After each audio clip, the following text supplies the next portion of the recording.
Hello guys, আপনারা দেখতেছেন আমাদের পুকুরের এরিয়াটা অনেক সুন্দর। এবং আমাদের পুকুরে আমরা মাছ চাষ করি অনেক সুন্দরভাবে। মাছগুলো দেখার মতো অনেক বড় বড় হয়েছে।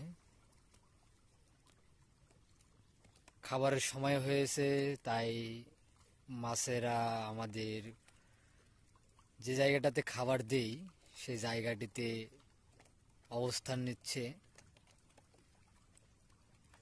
এই কারণে আপনাদেরকে দেখাচ্ছি এবং দেখাতেও সুবিধা হচ্ছে যে মাছগুলা অনেক সুন্দরভাবে খাওয়ার জন্য প্রস্তুতি নিচ্ছে। আসলে সুন্দরভাবে মাছ চাষ করলে অবশ্যই সফল হওয়া যায়। এটা মানুষের কথা না, এটাই বাস্তবতা।